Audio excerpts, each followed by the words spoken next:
예, 우리는 지금 계속해서 예수님의 비유를 살펴보고 있습니다. 지금 저희가 특별히 또 살펴보는 비유는 누가복음 15장에 있는 돌아온 탕자 비유로 잘 알려진 비유를 살펴보고 있습니다. 이 비유는 둘째 아들의 이야기만 하는 것이 아니라 첫째 아들의 이야기를 하고 있다고 우리가 지난주에 살펴봤죠.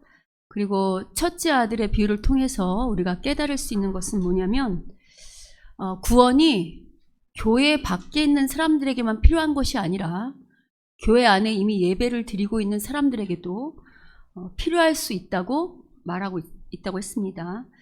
왜냐하면 교회 안에 있기 때문에 우리가 우리의 구원을 안심하면 안 되고 우리 신앙의 동기를 점검해 봐야 된다고 했어요. 만약 우리의 그 예배와 또 우리가 하나님께 드리는 헌신의 동기가 정말 하나님을 사랑하고 하나님과 교제하고 하나님께 더 가까이 나아가기 위한 것이 아니라 이 비유의 첫째 아들처럼 하나님께 복을 받기 위해서 무언가를 얻기 위한 것이라고 한다면 그런 사람들 역시 구원이 필요한 교회 안에 있는 사람들이라고 했어요. 그리고 아울러서 그러면 하나님의 집에는 어떻게 우리가 들어갈 수 있는가? 즉 어떻게 구원을 얻을 수 있는가라고 할 때 하나님께서 먼저 우리를 찾아내셔야 한다고 했습니다. 하나님께서 먼저 우리를 사랑하시고 찾아오셔야 한다고. 두 아들이 이 아버지 잔치, 즉 하나님 나라의 잔치에 참여하도록 하나님께서 먼저 둘째 아들에게 찾아가셨던 것처럼 둘째 아들은 이렇게 포옹으로 따스한 포옹과 입맞춤으로 잔치에 데려오셨다고 했다면 첫째 아들은 어떻게 했냐면 간청함으로 부르셨죠. 간청함으로 이 잔치에 들어가자라고 하셨던 것처럼 우리를 사랑하시는 하나님은 각 사람의 상황과 처지와 환경에 맞게 찾아오신다는 거예요. 그리고 그 처지에 맞게 하나님이 찾아오셨을 때 우리가 하나님을 떠났던 죄뿐만 아니라 우리 안에 있는 불순한 여러 신앙의 동기까지 회개하는 것이 진짜 구원을 얻은 자의 모습이라고 이 비유가 말한다고 했습니다. 여기까지가 우리가 지난주에 살펴봤던 내용이에요. 여러분 기억이 잘 안 나시거나 지금 제가 하는 이 돌아온 탕자 비유는 지난주 지금 시리즈로 계속 하고 있기 때문에 기억이 안 나시거나 설교를 못 들으신 분은 반드시 유튜브나 다른 동영상을 참고하셔서 저 유튜브 있죠? 동영상 꼭 들어보시기를 부탁드립니다. 자, 그러면 오늘은 뭘 할 건가? 오늘은 지난주에 다 못했던 첫째 아들에 대한 이야기를 마저 하고요. 또 제가 계속해서 이 말씀 해드렸죠? 15장에는 잃은 것에 대한 새 비유가 등장한다. 그래서 오늘은 첫째 아들에 대한 이야기를 마저 하고 이 15장에 있는 새 비유에 관해서 종합적으로 총정리를 해보려고 합니다. 자, 그러면 출발하기 전에 우리가 머리에 염두에 둬야 되는 게 있어요. 뭘 염두에 둬야 되냐면 제가 거듭 말씀드렸던 것처럼 예수님께서 이 새의 비유를 말씀한 이유가 뭐냐면 바로 세리 창겨 같은 죄인들과 함께하고 있는 예수님에 대해서 비난했던 바리새인과 왜 그런 사람들과 어울립니까? 왜 죄인들과 어울립니까? 라는 질문에 답으로 그렇게 비난하고 질문했던 바리새인과 서기관과 같은 그런 율법 교사들의 질문에 답하기 위해서 이 새 비유를 말하고 있다는 것을 염두에 두셔야 됩니다. 그걸 염두에 두고 자 시작해 보도록 하겠습니다. 자, 누가복음에는 제가 처음 말씀드린 것처럼 지금 이들에게 답하는데 새 비유를 말씀하세요. 새 비유가 뭐가 있죠?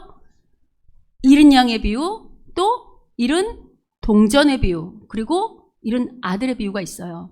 근데 이 새 비유는 비슷하면서도 아주 큰 차이가 있는데 어떤 차이가 있냐면요.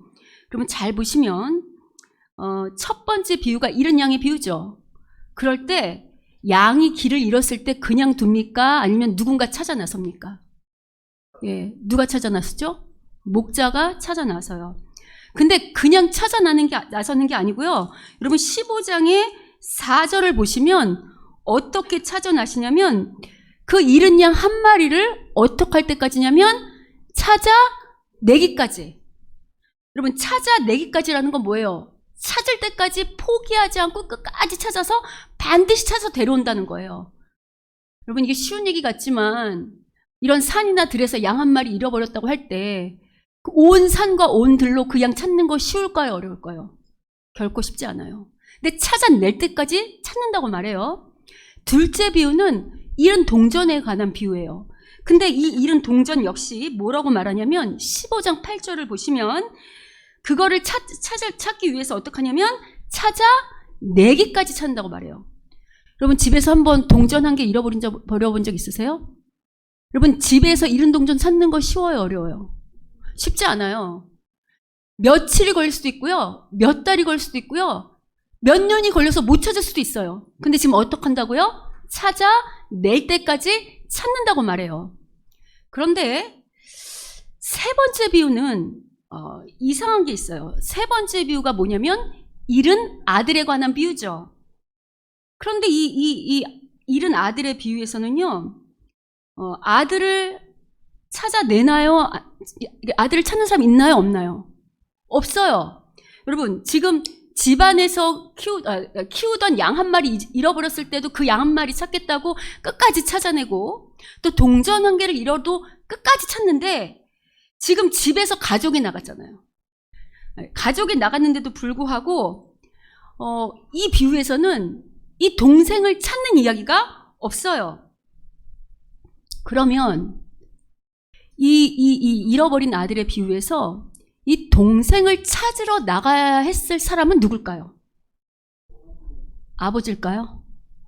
우리는 그렇게 생각하는데 이 비유를 듣던 그 당시 사람들, 특히 바리새인과 서기관은 잘 알고 있었을 거예요. 그 문화적 배경에 살던 사람은. 왜냐하면 이 당시 이 동생을 찾으러 나가야 되는 건 누구의 책임이냐면 바로 첫째 아들, 형의 책임이에요.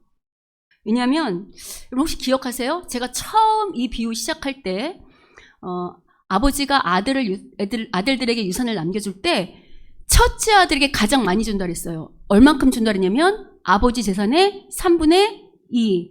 그 나머지 3분의 1을 갖고 그게 형제들이 둘이 됐던 셋이 됐던 하나가 됐던 넷이 됐던 나눠 갖는 거예요. 그러면 장자가 가장 많이 갖고 있죠. 가장 많이 상속을 받죠. 여러분, 왜 장자에게 가장 많은 재산을 상속해 줄까요? 장자의 특권으로 장자 혼자 잘 먹고 잘 살고 누리라고? 그게 아니에요. 그 당시에 장자에게 가장 많은 재산을 주는 이유는 이제 이 가족 공동체를 누가 책임져야 된다는 거예요? 장자가 책임져야 된다는 거예요. 가족이 깨지지 않고 화목하고 이 가족이 잘 설 수 있도록, 이 공동체가 잘 서로 사랑하고 살아갈 수 있도록 장자가 책임을 져야 하기 때문에 그 책임으로 많은 유산을 상속해 주는 거예요. 한편 유산을 안 받는다 할지라도, 그런 유산의 상속과 다르다 할지라도, 그런 게 아직 안 받았다 할지라도 여러분, 정말 아버지를 사랑하고 동생을 사랑하는 형이라면 동생이 집을 나가서 돌아오지 않을 때 어떻게 해야 했을까요? 여러분, 우리가 우리 이 가족인데 우리 동생이 집을 나갔어요. 안 돌아와요. 여러분이라면 어떻게 하시겠어요? 모른 척 하시겠어요? 찾아 나서야죠. 당연히 동생을 큰형이 찾아 나서야 했어요. 그리고 그 동생을 찾아갔을 때 만약에 그 동생이 너무나도 악한 환경에 처해 있다 한다면, 그리고 악한 자의 꼬임에 넘어가서 너무나도 안 좋은 환경이 있다면 어떻게 해야 될까요? 그 동생이 집에 돌아오길 원하든 원하지 않든 그를 잘 설득해서 집으로 데려갈 뿐만 아니라, 만약에 거기에 막대한 비용을 지불해야 한다면 그것도 어떻게 될까요? 당연히 여러분, 돈이 중요해요? 동생이 중요해요? 당연히 그 막대한 비용을 지불해서라도 데려와야 했을 거예요. 실제로 여러분, 이 비유에서 동생이 아버지의 집으로 돌아오기 위해서는 막대한 비용이 필요했어요. 기억나시죠? 제일 좋은 옷, 또 가문의 영광스러운 반지, 또 살찐 송아지 뿐만 아니라 마을 잔치를 열 큰 비용이 들었었던 거 기억나시죠? 여러분, 이렇게 사용한 비용 실은 다 누구 거라고 그랬죠? 이게 누구 거라고 했죠? 아버지 거라고 했나요? 아니면 이미 유산을 상속받았기 때문에 누구 거라고 했죠? 첫째 아들 거예요. 그럼 물론 집 나간 동생이 회개하고 집으로 돌아온 이 은혜를 입은 것에는 공짜예요. 동생은 아무것도 한 것도 없어요. 그냥 회개하고 돌아오기만 했어요. 그냥 말 그대로 은혜지만 동생이 집으로 돌아오는 이 은혜를 만끽하기 위해서는 누구의 헌신이 필요했죠? 첫째 아들, 형의 막대한 비용을 들이는 헌신이 필요했어요. 이는 뭘 말하냐면 집 나간 동생이 하나님의 집에 돌아오기 위해서는 이 동생이 돌아올 수 있도록 값을 지불해야 되는 첫째 아들, 큰형이 필요하다고 이 비유가 말하고 있는 거예요. 여러분, 이 비유를 듣고 있는 사람들이 누구라고 그랬죠? 세리와 창기뿐만 아니라 누구요? 바로 바리새인과 서기관이라고 그랬어요.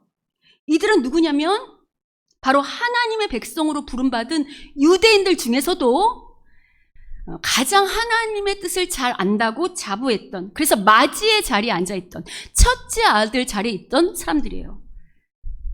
여러분, 이런 이야기를 들었을 때 바리새인과 서기관은 어떤 생각이 들었을까요? 여러분, 하나님께서 이 세상에서 장자로 부른 백성이 있어요. 누구죠? 맨 처음 장자로 부른 민족 누굽니까? 바로 이스라엘 유대인들이에요. 하나님이 그들을 왜 첫째 아들로 부르셨죠? 그들만 잘 먹고 구원의 은혜를 받고 잘 먹고 잘 살라고 구원하셨나요? 그렇지 않아요. 우리가 이미 알고 있는 것처럼 하나님께서 그들을 부르셨을 때 출애굽기에서 그들의 사명과 목적을 말씀하셨던 것처럼 그들이 거룩한 백성이 될 뿐만 아니라 어떤 나라가 됐어야죠? 제사장 나라. 뭘 말하는가? 자기들만 하나님을 잘 믿으라는 게 아니라 첫째 아들 장자로 불렀으니 잃어버린 열방의 동생들을 하나님의 집으로 데려오라는 것이 그들을 부르신 목적이고 사명이었어요.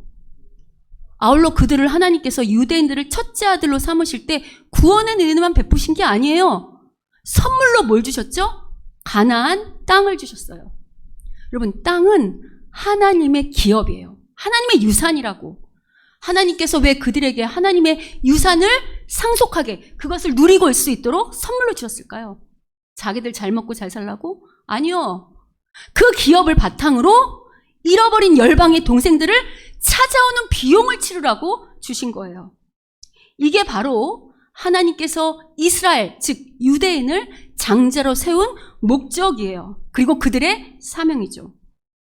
근데 여러분, 우리가 구약의 역사를 통해 잘 아는 것처럼 이스라엘, 즉 유대인들은 사명은커녕 오히려 자신들을 구원한 하나님을 사랑하지 않을 뿐만 아니라 그 하나님을 어떻게 취급했냐면 자신들이 원하는 것을 이루어주는 우상으로 추락시켰어요. 우상에 빠진 세상을 하나님께 데려오라고 했는데 그렇게 데려오기는커녕 오히려 자신들이 세운 우상을 따라서 하나님으로부터 어떻게 했죠? 멀어져 갔어요. 그리고 점점 하나님의 집으로부터 멀어져서 마침내 예수님 당시에는 완전히 길을 잃었다고 말하고 있어요. 그럼에도 불구하고 자신들이 드리는 예배 혹은 율법 이런 것들로 말미암아 자기들은 여전히 하나님의 집에 있다고 착각하고 있다는 그 증거가 바로 세리 창기들과 함께는 예수님을 비난하는 이 바리새인들의 모습입니다. 지금 예수님께서는 이 잃어버린 아들의 비유를 통해서 바리새인과 같은 유대인들에게 하나님은 아무런 대가 없이 우리 가족을 데려올 수 없다고 말씀하고 계세요. 진정한 첫째 아들, 진정한 큰형이 반드시 대가를 치러야만 하나님의 집에 잃어버린 동생이 돌아올 수 있다고 말씀하고 계시죠. 그런데 참 불쌍하게도 이 비유에 있는 동생은 바리새인들과 같은 첫째 형을 둔 동생이에요. 여러분, 그러나 여러분, 사람이 실패한다고 해서 하나님의 뜻이 실패할까요? 그렇지 않아요. 비록 바리새인과 같은 유대인들이 하나님의 뜻을 실패했지만 하나님께서는 이제 잃어버린 당신의 아들을 찾기 위해서 당신이 진정한 첫째 아들을 보내시기로 작정하고 보내셨습니다. 그분이 누구시죠? 바로 우리가 다음 주에 축하하는 그 성탄을 축하하는 예수님입니다. 하나님께서는 당신의 독생자이신 예수님을 우리의 큰 형으로 이 땅에 보내셨어요. 그리고 이 땅에 큰 형으로 오신 예수님은 잃어버린 동생을 찾는 진정한 하나님의 첫째 아들이 바로 당신임을 이 비유를 듣는 바리새인과 유대인들이 깨닫고 당신으로 말미암아 다시 하나님의 집으로 돌아오기를 바라는 마음으로 이 비유를 말씀하셨을 겁니다. 흥미로운 것은 이 비유의 결말이 첫째 아들이 구원의 이 하나님의 잔치에, 이 아버지 구원의 잔치에 들어왔는지, 참여했는지, 참여하지 않았는지는 말하지 않고 열린 결말로 끝나요. 왜 그럴까요? 주님께서 지금 이 이야기를 듣는 바리새인과 같은 유대인들에게 이제는 이 구원잔치에 참여하지 말지를 이렇게 말씀하시면서 선택권을 주시는 거라고 생각합니다.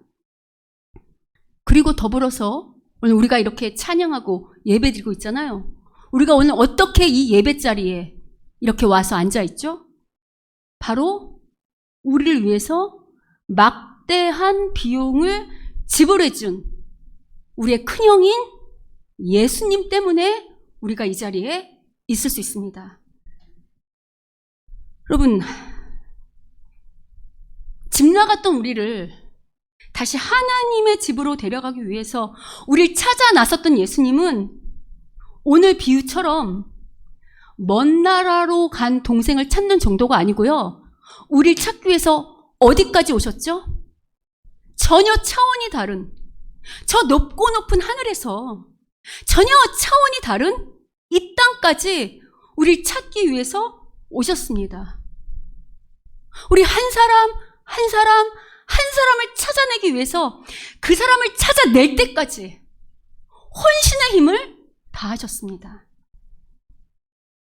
우리를 찾으시고 우리를 하나님의 집으로 데려가시기 위해서 예수님께서 하신 일이 무엇인 줄 아십니까? 우리에게 가장 좋은 옷을 입히기 위해서 그분은 당신의 옷을 벗겨지셨습니다. 우리에게 영광스러운 하나님 나라의 이 반지를 끼워주기 위해서 그분은 당신의 손과 발에 못이 박히셨고요. 머리에 가시면류관을 쓰셨습니다. 우리에게 살진 송아지를 먹이기 위해서 그분은 신포도주를 드셨습니다. 그리고 마지막으로 우리가 이 하나님 아버지 구원의 잔치에 참여할 수 있도록 그 비용을 지불하기 위해 어떻게 하셨죠? 당신의 목숨값으로 그 비용을, 그 막대한 비용을 지불하셨습니다. 이게 바로 하나님의 첫째 아들이자 우리의 형이신, 우리의 큰형이신 예수님께서 우리를 위해 하신 일이십니다. 이 예수님으로 인해 우리는 하나님의 집으로 돌아오게 되었고, 이 예수님으로 인해 하나님의 모든 재산이, 하나님의 모든 기업이 우리의 것이 되었습니다. 그래서 성경은 하나님의 자녀인 우리 보고 만물의 왕이요 대리 통치자라고 말하는 겁니다. 여러분, 우리는 예수님 때문에 공짜로 구원을 얻었습니다. 그러나 우리가 공짜로 누리는 이 은혜를 우리가 누리게 하기 위해서 예수님은 목숨이라는 어마무시한 값을 치르셨습니다. 여러분, 이 예수님이 누구십니까?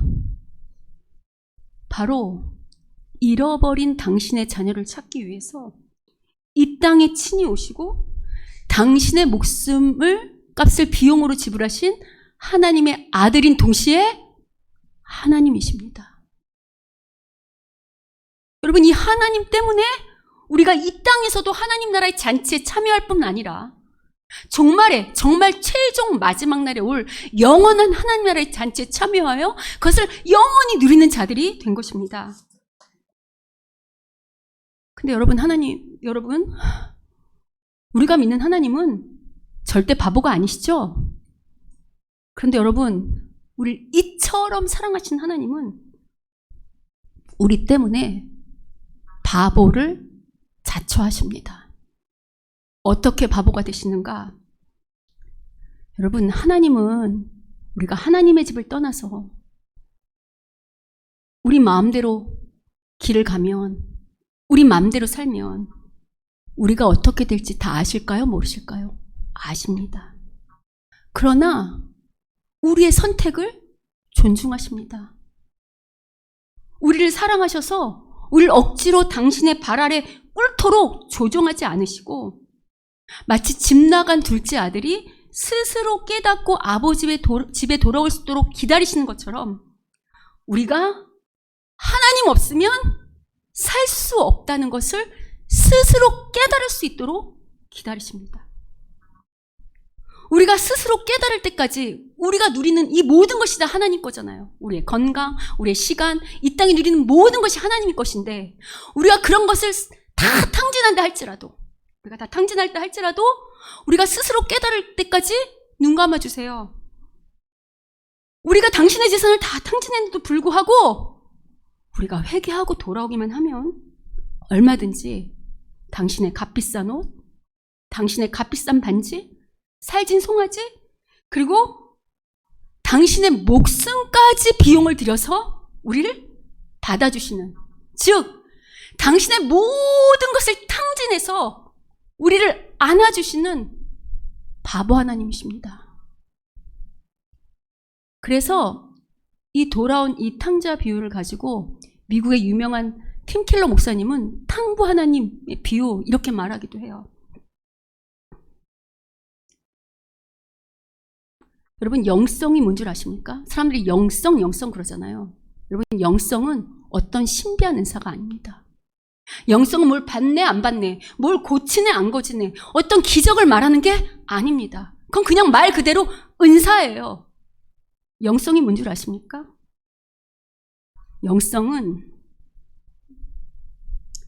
우리를 위해서라면 이 창조한 이 우주 만물뿐만 아니라 당신의 목숨까지도 내어주는 이 탕부 하나님의 그 사랑의 깊이와 높이와 넓이가 얼만큼인지를 아는 그 수준이 바로 그 사람의 영성이에요.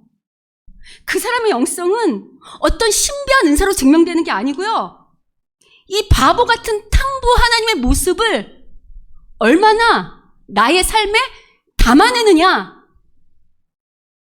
이 탕부 하나님의 그 사랑을 얼마나 우리의 모습 속에, 우리의 삶 속에 담아내느냐 하는 것이 바로 그 사람의 영성입니다.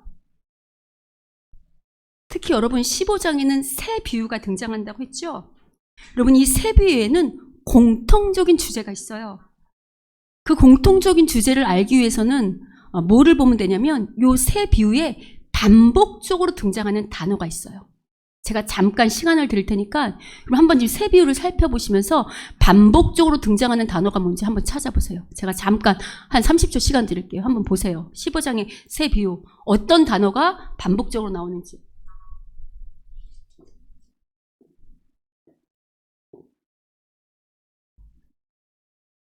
자, 보세요. 한번 쭉 보세요. 15장의 길 잃은 양의 비유, 동전 비유, 아들 비유 중에 반복적으로 등장하는 단어가 뭔지.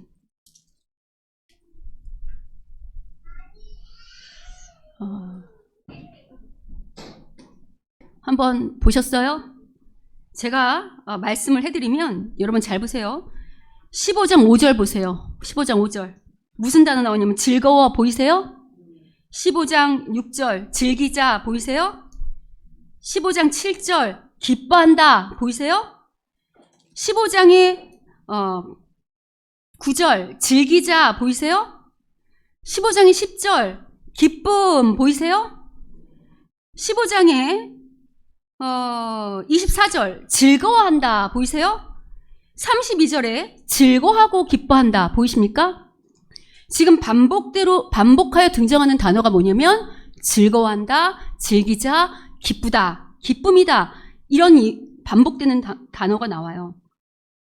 그러면 여러분 성경에서 어떤 이 한 장에서 즐겁다, 기쁘다, 즐기자 이런 단어가 그러니까 기쁨이란 단어가 이 한 장에 계속해서 반복해서 등장하는 것은 누가복음 15장이 유일해요. 그럼 우리가 뭘 할 수 있냐면 뭔가 되게 즐겁고 기쁘다는 거잖아요. 여러분 이 15장에서 언제 즐거워하고 기뻐하죠? 잃은 것을 찾았을 때. 특별히 세 번째 비유에서는 하나님이 언제 기뻐하냐면 잃은 아들을 찾았을 때 너무나도 기뻐하는 거예요. 그러면 이 15장은 뭘 말하냐면 하나님 아버지의 기쁨을 말해요. 하나님이 잃은 걸 찾을 때 기뻐하는데 특별히 뭘 찾았을 때 기뻐한다는 거예요. 당신의 잃어버린 자녀, 당신의 잃어버린 아들들을 찾았을 때 가장 기뻐하고 즐거워하신다는 거예요. 언제 하나님이 가장 기뻐하신다고요? 잃어버린 자녀를 찾았을 때. 잃어버린 둘째 아들뿐만 아니라 첫째 아들까지도 찾았을 때 하나님은 기뻐하세요. 맞죠? 아울러 여러분, 하나님께서는 잃었던 아들을 찾는 기쁨에 대해서 누구도 동참하길 바라시냐면 15장 32절을 다 같이 한번 읽어보겠습니다. 자, 15장 32절 같이 한번 읽어보도록 하겠습니다. 자, 읽겠습니다. 시작. 이 내 동생은 죽었다가 살아났으며 내가 잃었다가 얻기로 우리가 즐거워하고 기뻐하는 것이 마땅하다 하니라. 지금 누구도 동참하길 바라세요. 잃었던 동생을 찾은 이 기쁨에. 첫째 아들도 같이 이 기쁨에 참여하길 바라시는 거 보이십니까? 지금 예수님께서는 이 비유를 통해서 바리새인과 같은 유대인들, 즉 첫째 아들들이 하나님의 집에 돌아올 뿐만 아니라 이 하나님의 잃은 자녀를 찾는 이 일에 동참하기를, 이 기쁨에 동참하기를 바라시는 거죠. 한 걸음 더 나가서요. 이처럼 하나님의 기쁨에 동참하는 첫째 아들들은 의외의 인물일 수 있음을 15장이 말하고 있어요. 여러분 15장에서 등장하는 잃은 것을 찾는 비유 중에서 양을 잃어버렸을 때 찾으러 나가는 사람 누구죠? 목자예요. 그럼 목자는 예수님 당시에는 가장 천대시 받던 직업이에요. 두 번째, 잃어버린 동전을 찾는 비유는 그 동전을 찾는 사람이 누구죠? 여자예요, 여자. 어떤 여인이 이렇게 나온다고요.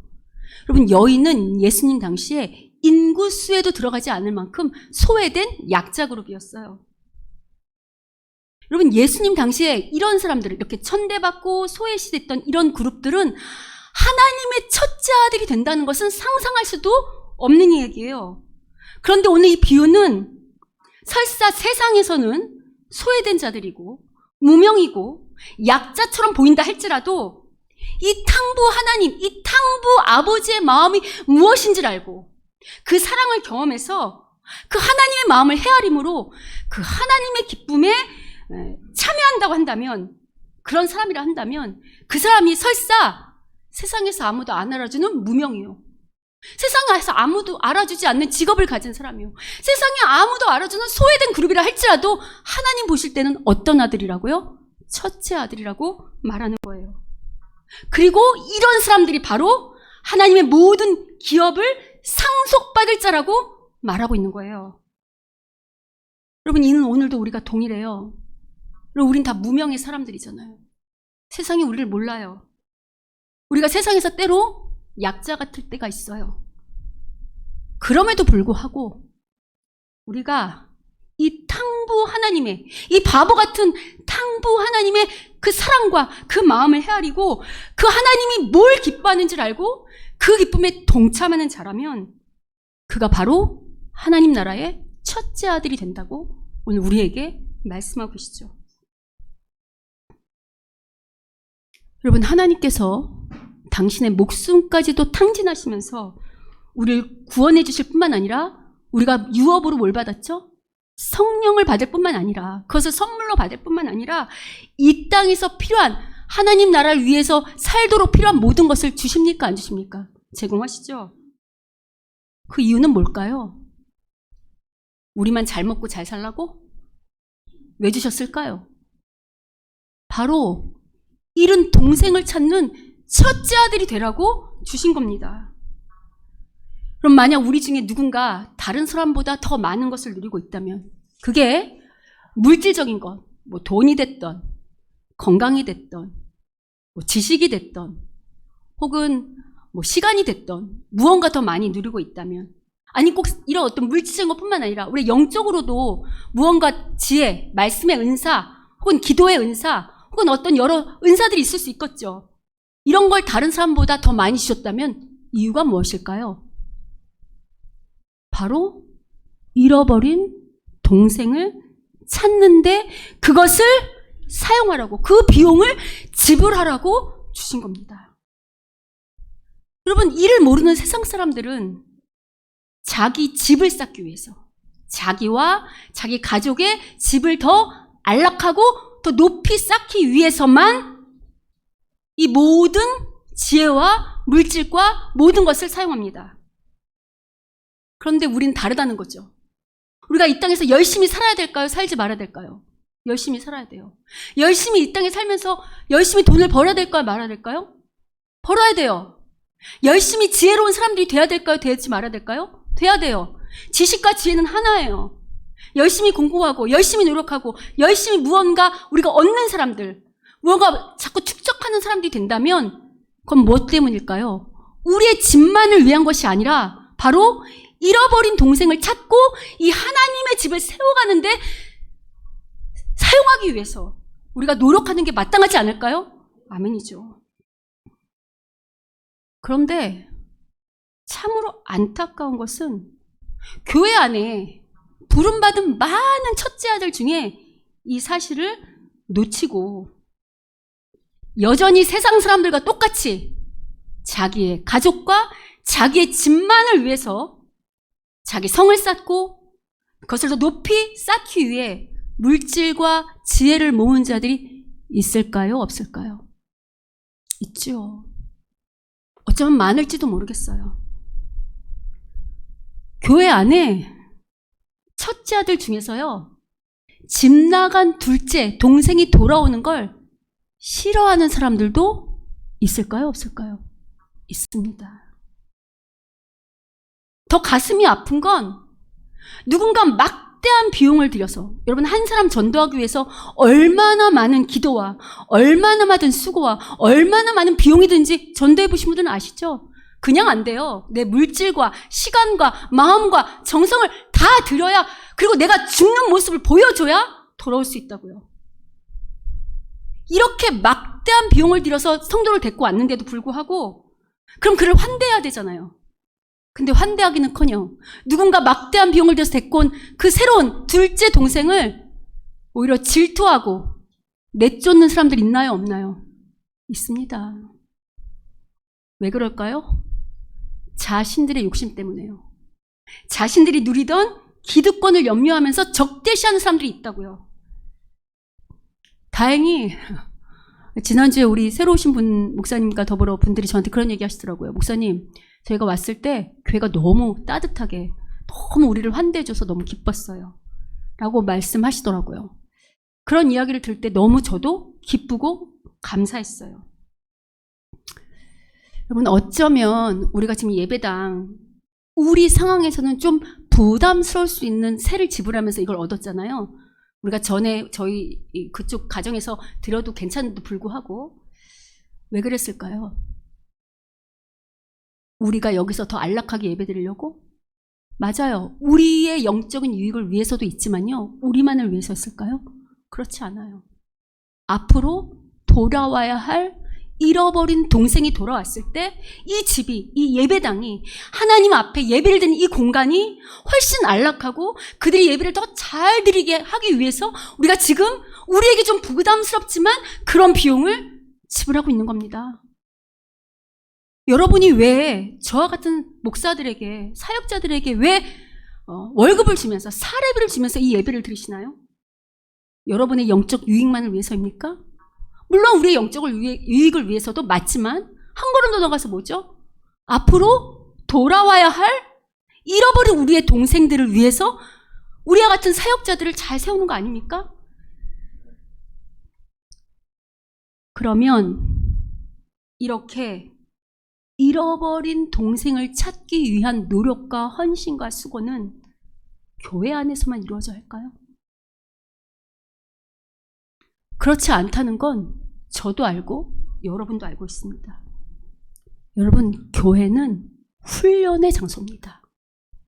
교회는 잃어버린 동생을 찾는 첫째 아들이 어떻게 해야 되는지, 첫째 아들로서 잘 훈련받는 장소고요.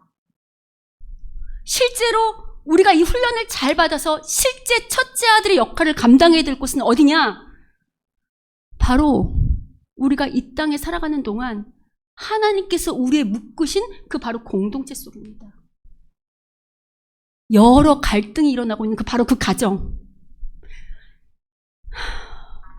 이 남편을 사랑해야 될까 말까, 이 아내를 사랑해야 될까 말까, 이 자식을 사랑해야 될까 말까를 고민하는 바로 그 가정이 잃어버린 동생을 찾으라고 우리를 첫째 아들로 보내신 공동체임을 기억해야 합니다. 종종 사표를 던질까 말까, 이 일을 계속해야 될까 말까를 고민하는 그 직장이 만약 쉽게 그만둘 수 없다면, 여러분 그거 아시죠? 우리의 모든 환경을 붙잡고 있는 분이 누구시죠? 하나님이세요. 우리의 어떤 이 묶여지는 우리의 사람이 묶이는 것도 우리 마음대로 되는 게 아니에요. 여러분, 가정을 선택하고 싶어서 선택한 사람 없죠? 하나님이 주신 거잖아요. 우리의 어떤 그 묶인 공동체가 내가 쉽게 그만둘 수 없다면, 그래서 계속 그 직장에 묶어두신다고 한다면, 그 역시 그 직장에서 그 사표를 던질까 말까를 고민하는 바로 그 직장에서 우리가 어떤 역할을 감당하길 바라실까요? 잃어버린 동생을 찾는 첫째 아들을 역할을 감당하기 바라시기 때문에 그것을 훈련하기 위해서 그 자리에 두셨다는 것을 기억하시기 바랍니다. 여러분, 세상에 어떤 사람들은 부부관계에서도 부모 자식관계에서도 자기 유익만을 추구하는 사람 있어요, 없어요? 있어요. 자기가 좋을 때는 가족이고 그렇지 않으면 헤어지는, 자기가 좋을 때는 보고 그렇지 않으면 끝내버리는. 근데 여러분, 앞서 말한 것처럼 하나님께서 우리를 묶어두셨다면, 하나님이 그만이라고 하시기 전까지, 이제 그만이라고 말씀하시기 전까지 우리를 묶어두셨다면, 그게 교회든 가정이든 직장이든 어느 환경이든 간에 잃어버린 동생을 찾기 위한 첫째 아들로 그곳에 두셨다는 그 사실, 그것을 기억하며 기도하며 헌신하며 예수님처럼 십자가에 죽는 그 신앙을 발휘해야 한다고 말씀하고 있는 것입니다. 이게 바로 하나님의 가장 기뻐하시는 하나님의 첫째 아들의 모습이요, 하나님의 기쁨에 동참하는 첫째 아들의 모습인 겁니다. 여러분, 이 일은 누가 가능할까요? 이렇게 첫째 아들의 역할을 감당하겠다고 손들 수 있는 것, 그렇게 헌신할 수 있는 것, 그렇게 결단할 수 있고 그렇게 실제로 살아내는 건 누구만 가능할까요? 바로 나에게 그런 막대한 비용을 지불하셨던 그 예수님의 사랑을 경험한 사람, 그 바보 같은 탕부 하나님의 사랑을 경험한 사람만큼 그 사람만 이 일을 할 수 있습니다. 제가 그랬잖아요, 앞서서. 하나님의 사랑의 깊이와 높이와 넓이를 아는 그 수준이, 그게 바로 우리의 영적인 수준이라고. 하나님을 사랑하는데 아버지가 좋아하는 그 기쁨에 동참하지 않을 아들은 없어요. 성경이 말하고 있잖아요. 하나님이 가장 기뻐하시는 게 뭐라고요? 잃어버린 아들을 찾는 일. 여러분, 하나님 나라를 세운다는 건 보이는 건물이나 보이는 어떤 것이 아니에요. 바로 사람들이었잖아요. 하나님의 사람들. 어떠십니까? 우린 지금 어떤 첫째 아들이죠? 하나님께서 내게 주신 기업, 물질, 가족, 건강, 시간, 이 사업 모든 것들을 가지고 내 것을 지키는 것에만 몰두하는, 그래서 하나님의 기쁨을 외면하는 이 비유에 등장하는 것 같은 첫째 아들의 모습입니까? 아니면 나를 첫째 아들 삼기 위해서 당신의 모든 것을 탕진하신 이 탕부 하나님의 사랑을 헤아리면서 그 기쁨에 동참하고 있는 첫째 아들입니까? 여기서 기억해야 되는 거, 누구에게 상속권이 있다고요? 하나님의 기쁨에 동참하는 첫째 아들에게 하나님의 것이 다 그의 것이 된다는 거 꼭 기억하십시오. 이제 선택은 오늘 비유의 열린 결말처럼 우리에게 달렸습니다. 오늘 비유가 열린 결말로 끝나가는 것처럼 우리가 하나님의 기쁨에 동참하는 첫째 아들이 될 것인지, 그렇지 않은 외면하는 아들이 될 것인지는 이제 우리에게 달렸습니다. 바라기는 집 나간 아들을 찾는 이 하나님의 기쁨에 참여해서 하나님의 모든 것이 다 우리의 것이 되는 그 복을 누리는, 하나님 보시기에 좋은 우리 교회요, 하나님 보시기에 좋은 우리 성도님들 되시기를 주님의 이름으로 축원합니다. 아멘.